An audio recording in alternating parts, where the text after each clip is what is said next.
जासूस अयान मेहरा अंडरकवर होने में नए नहीं थे, लेकिन यह मामला अलग लगा।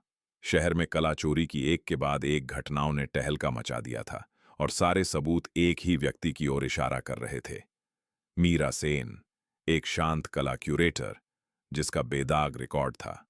उसका नाम इतनी बार आया कि उसे नजरअंदाज करना मुश्किल था, और इस तरह अयान अर्जुन मल्होत्रा बन गया, एक स्वतंत्र फोटोग्राफर जिसकी स्थानीय गैलरियों में रुचि थी। अयान वह वैसी नहीं थी जैसी मैंने उम्मीद की थी। न रूखी, न चालाक, न कुछ छुपाती, बस दयालु। अयान, मुस्कुराते हुए, तुम्हारी भावनाओं को पहचानने की नजर कमाल की है। यहां की हर पेंटिंग जीवंत लगती है। मीरा, धीरे से हंसते हुए, ऐसा इसलिए है क्योंकि यहां पेंटिंग करने वाला हर कलाकार अपने दिल का एक टुकड़ा पीछे छोड़ जाता है। अयान, और तुम्हारा क्या? तुम क्या पीछे छोड़ गई हो? मीरा, रुकती है, नीचे देखती है। बहुत ज्यादा, और फिर भी काफी नहीं। उसके लहजे में कुछ ऐसा था जिसने उसे रुकने पर मजबूर कर दिया। वो उदासी जो फाइलों या तस्वीरों में नहीं दिखती। उसे अपनी रिपोर्ट के लिए दिमाग में नोट्स बनाने चाहिए थे। इसके बजाय वह याद कर रहा था कि कैसे उसने अपने बालों की एक लट कान के पीछे छिपाई थी। देर रात एक आगामी प्रदर्शनी के बारे में फोन आया। मीरा बहुत देर बाद पहली बार हंसी। अयान कुछ और होने का नाटक कर रहा था, लेकिन धीरे धीरे भूल रहा था कि क्यों। अयान, मैंने खुद से कहा कि यह केस की खातिर था। हर मुस्कान, हर सवाल। लेकिन उसके भरोसे और उसकी सच्चाई के बीच कहीं मैं अपना भरोसा खोने लगा। मीरा का अपार्टमेंट, खिड़की पर रात की बारिश। मीरा, तुम अलग हो अर्जुन। तुम सच में सुनते हो। ज्यादातर लोग बस मुझे देखते हैं। अयान, हिचकिचाते हुए, शायद इसलिए कि तुम दूसरों की कला के पीछे छिप जाते हो। मीरा, शायद, या शायद मैं बस ये साबित करते करते थक गया हूं कि मैं वो नहीं हूं जो वो मुझे समझते हैं। अयान, दिल की धड़कनें तेज हो गईं। तुम्हारा क्या मतलब है?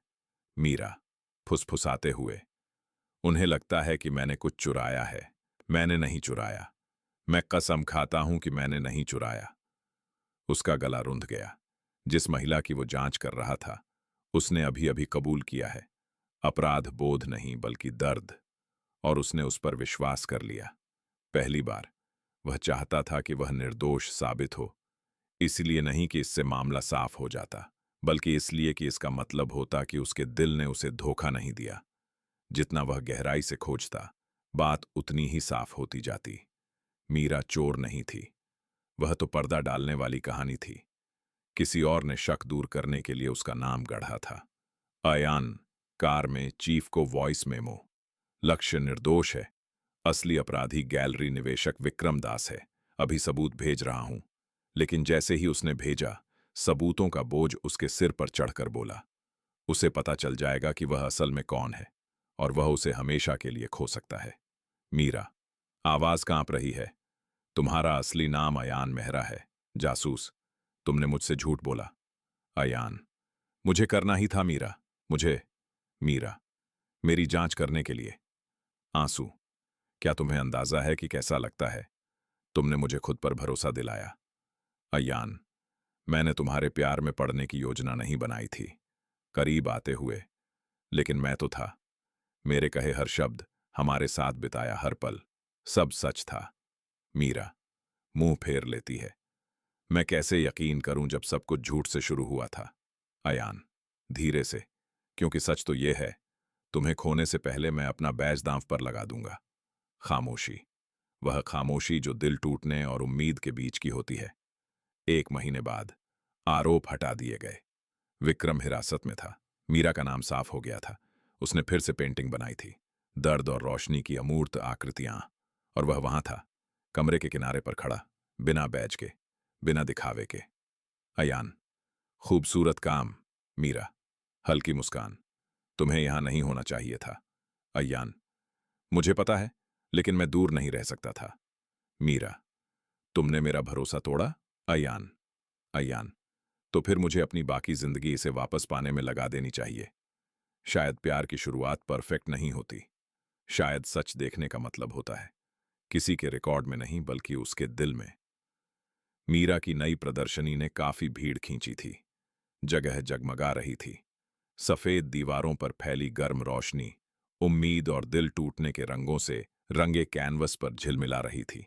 अयान चुपचाप पीछे की तरफ खड़ा था, हाथ जेबों में डाले। उसका वहां कोई ठिकाना नहीं था, अब और नहीं। लेकिन वह खुद को रोक नहीं पाया। दीवार पर लगी हर पेंटिंग उसका नाम फुसफुसा रही थी। मीरा। धीरे से। तुम आ गई। अयान मुड़ता है, आवाज धीमी। मैंने खुद से कहा था कि मैं नहीं आऊंगा, लेकिन मैं देखना चाहता था कि इलाज कैसा होता है। मीरा। हल्की हंसी, आधी उदास। इलाज हमेशा कला जैसा नहीं लगता अयान। कभी कभी यह बस फिर से सांस लेने की कोशिश जैसा लगता है। उसके बाल पीछे की ओर एक डीली छोटी में बंधे थे और उसके गले में एक चांदी का पेंडेंट लटका हुआ था, वही जिसे उसने एक बार उसे डरते हुए पकड़े देखा था। आज रात वह शांत दिख रही थी, लेकिन उसकी आंखों में अब भी वह तूफान था जो उसने पैदा किया था। अयान, तुम्हारा काम इस बार अलग है। मीरा। अलग? अयान। ज्यादा आजादी लग रही है, ज्यादा बहादुरी। मीरा। शायद इसलिए कि मैंने आखिरकार अपने लिए पेंटिंग बनाई, गैलरी के लिए नहीं, आलोचकों के लिए नहीं, सिर्फ अपने लिए। अयान। तुम्हें हमेशा ऐसा ही करना चाहिए था। मीरा उसकी तरफ देखती है। ऐसे व्यक्ति के लिए कहना आसान होता है जिसकी दुनिया कभी झूठ से न बिखरी हो। आखिरी मेहमान के जाते ही मीरा उसे दरवाजे तक ले गई। बाहर स्ट्रीट लाइटों की रोशनी में बारिश झिलमिला रही थी, सुनहरी और ठंडी। मीरा। देर हो गई है। अयान। हाँ, लगता है मुझे जाना चाहिए। मीरा। तुम हमेशा यही कहती हो, लेकिन तुम सच में कभी नहीं जाती। अयान। शायद इसलिए क्योंकि मुझे उम्मीद है कि तुम मुझे रुकने के लिए कहोगी। मीरा धीरे से। रुको। बस यही एक शब्द, सरल, नाजुक, उनके बीच की सारी उलझनें सुलझाने के लिए काफी। वह उसके चेहरे से उसके गीले बालों को हटाते हुए उसके करीब आया। कोई झूठ नहीं, कोई आवरण नहीं, बस दो लोग उन सब चीजों के नीचे खड़े हैं जिनसे वे बचकर आए हैं। अयान धीरे से। क्या तुम्हें यकीन है? मीरा। नहीं, लेकिन मैं अब सच्चाई से डरना बंद कर चुका हूं। कभी कभी प्यार सही समय पर नहीं होता। यह उस एक इंसान के साथ बारिश में खड़े होने के बारे में होता है जिसने आपके कवच को देखा और फिर भी रुका रहा। और अयान मेहरा और मीरा सेन के लिए सच्चाई ने उन्हें अलग नहीं किया, बल्कि यही उन्हें फिर से साथ लाया। सुबह चुपचाप आई। कोई चिंता नहीं, कोई जल्दी नहीं।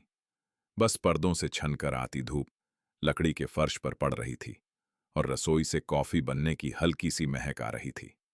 मीरा कंबल के नीचे हिली। उसकी आंखें धीरे धीरे खुलीं। एक पल के लिए उसे समझ नहीं आ रहा था कि वह कहाँ है। फिर उसने उसे खिड़की के पास खड़ा देखा। उसकी कमीज कल रात की बारिश से अभी भी गीली थी। आस्तीनें ऊपर छड़ी हुई थीं। हाथ में कॉफी थी। अयान मेहरा, अब जासूस मेहरा नहीं, बस एक नया जीवन शुरू करने की कोशिश कर रहा आदमी। मीरा धीरे से। तुम जल्दी उठ गए? अयान हल्का मुस्कुराते हुए। पुरानी आदतें। मैं रिपोर्ट लिखने के लिए सुबह होने से पहले उठ जाता था, अब मैं बहुत खराब कॉफी बनाता हूं। मीरा जम्हाई लेते हुए, चिढ़ाते हुए। कम से कम तुम इसके बारे में ईमानदार तो हो। वह हंसा, एक धीमी गर्म आवाज जिसने कमरे को फिर से जीवंत बना दिया। एक पल के लिए सब कुछ लगभग सामान्य सा लगा। दो लोग एक शांत सुबह बिता रहे थे। कोई राज नहीं, कोई मामला नहीं, बस एक नाजुक सी शांति जो दोनों ने लंबे समय से नहीं देखी थी। मीरा। मुझे यकीन नहीं हो रहा कि तुमने सच में नौकरी छोड़ दी। अयान। मुझे भी यकीन नहीं हो रहा, लेकिन जब मैंने अपना इस्तीफा छपा देखा तो लगा सही, जैसे कोई अध्याय खत्म हो गया हो। मीरा। क्या तुम्हें डर नहीं लग रहा? पता नहीं आगे क्या होगा। अयान सोफे पर उसके बगल में बैठ जाता है। डर तो लगता है, लेकिन मुझे लगता है कि मैं पहले जैसा ही रहने से ज्यादा डरता था। वह उसकी तरफ देखता है, आंखें नम लेकिन गंभीर। अयान, तुमने मुझे कुछ ऐसा दिखाया जिसकी मुझे दोबारा मिलने की उम्मीद नहीं थी मीरा। कुछ सच्चा। मीरा धीरे से। तुम्हारा मतलब प्यार है? अयान, मेरा मतलब सच है, लेकिन शायद दोनों एक ही चीज हैं। मीरा ने अपने हाथों की ओर देखा। उसके नाखूनों के नीचे अभी भी रंग का हल्का सा निशान था। उसने हाथ बढ़ाया और अपनी उंगलियां उसकी उंगलियों से रगड़ने लगा। मीरा धीरे से। तुम अब भी मुझे गुस्सा दिलाती हो, जानती हो। अयान मुस्कुराता है। अगर मैं ऐसा न करता तो मुझे चिंता होती। मीरा, तुमने मुझ में कुछ तोड़ दिया है। अयान, मुझे पता है। मीरा, लेकिन तुम ही तो हो जो इसे ठीक करने की कोशिश कर रही हो। विराम, वह जवाब नहीं देता। इसके बजाय वह उसका हाथ उठाता है और उसकी उंगलियों पर एक धीमा कोमल चुंबन देता है। कभी कभी माफी आतिशबाजी के साथ नहीं आती। कभी कभी यह बस एक शांत सुबह होती है, एक साथ सांस लेना, फिर कभी दूर न जाने का फैसला। ध्वनि संकेत। केतली की सीटी धीमी हो जाती है, कॉफी गिरती है, चीनी मिट्टी के कपों की हल्की खनक। अयान, मुझे अपनी पुरानी मेज पैक करते समय कुछ मिला। वह एक छोटा लिफाफा निकालता है। अयान, यह यह एक तस्वीर है जो मैंने अपने पहले दिन अंडरकवर तुम्हारी गैलरी में ली थी। मीरा, उसे खोलकर हैरानी से, यह तुमने ली? वह देखती है। यह एक कैनवास के पास खड़ी उसकी तस्वीर है। उसके चेहरे पर सूरज की रोशनी पड़ रही है। वह बिल्कुल अनजान है। अयान, मैंने खुद से कहा था कि यह सबूत है, लेकिन मुझे लगता है मैं बस तुम्हें याद रखना चाहती थी। उसकी आंखें नरम पड़ जाती हैं, आवाज थोड़ी कांपती है। मीरा, तुमने इसे इतने समय तक रखा?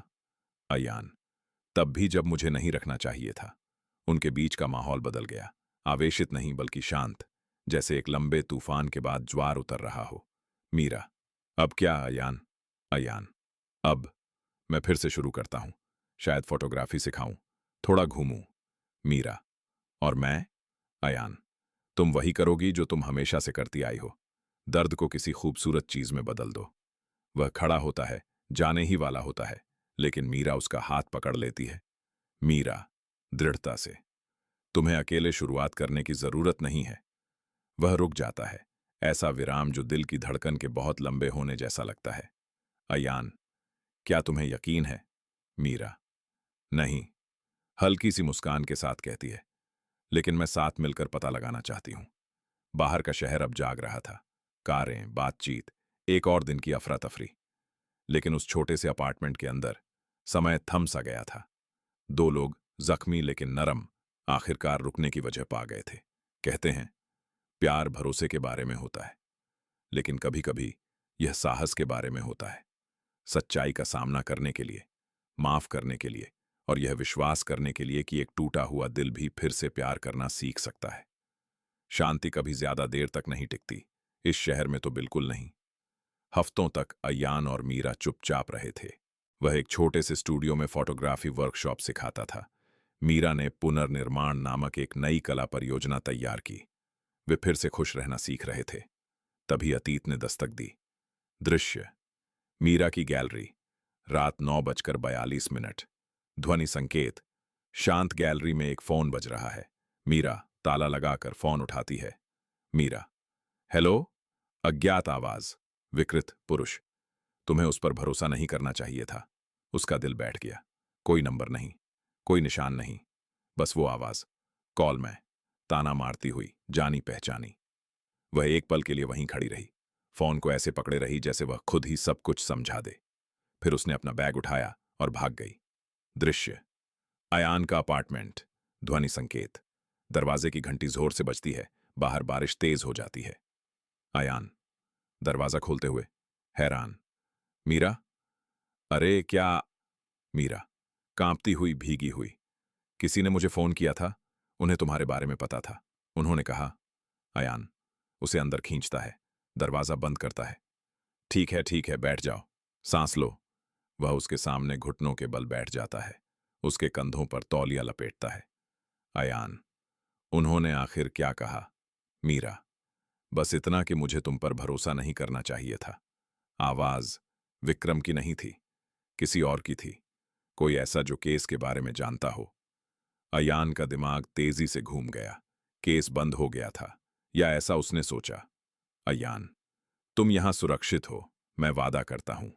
मीरा, अब तुम यह वादा नहीं कर सकते अयान। अगर यह उससे जुड़ा है जो तुम पीछे छोड़ आए हो, तो बिल्कुल नहीं। खामोशी छा गई, कांच पर बारिश की तेज आवाज। अयान, तुम्हें लगता है कि यह मेरी वजह से है? मीरा, मुझे नहीं पता, लेकिन हर बार जब मुझे लगने लगता है कि यह सब खत्म हो गया है, तो कुछ हमें पीछे खींच लेता है। दृश्य परिवर्तन। अय्यान का आंतरिक एकालाप उसने उसे सब कुछ नहीं बताया था। अभी भी फाइलें थीं, छिपी हुई रिपोर्टें, नाम हटाए गए, सुराग जो कभी मिले ही नहीं। और उनमें से एक, उसे याद आया, ने चेतावनी दी थी।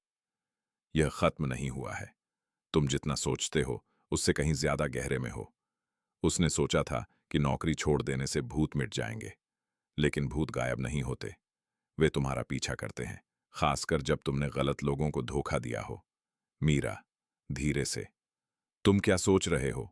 अय्यान, अब समय आ गया है कि मैं उस नौकरी से भागना बंद कर दूं जिसे मैंने छोड़ा था।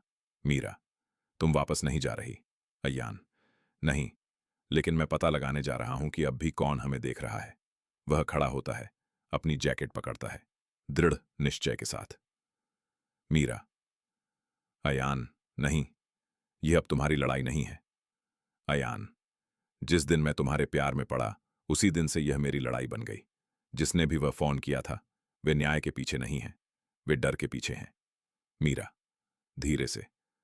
तो मुझसे एक बात का वादा करो। अयान, कुछ भी। मीरा, मुझे बचाने की कोशिश में फिर से खुद को मत खोना। उसने उसकी तरफ देखा। वह औरत जो झूठ विश्वासघात से बच गई थी और फिर भी उस पर विश्वास करती थी। पहली बार वह उसका हीरो नहीं बनना चाहता था, वह बस उसका सच बनना चाहता था। दृश्य परिवर्तन। बाद में उस रात, ध्वनि संकेत, गड़गड़ाहट। अय्यान धुंधली शहर की सड़कों से गुजरता है। विंडशील्ड पर वाइपर की आवाजें गूंज रही हैं। जिस पते का उसने पता लगाया, वह उसे पूर्व की ओर एक पुराने गोदाम तक ले गया। माना जाता है कि वह खाली पड़ा था, लेकिन अंदर हल्की रोशनी टिमटिमा रही थी। अय्यान, धीरे से। चलो, देखते हैं इसके पीछे कौन है।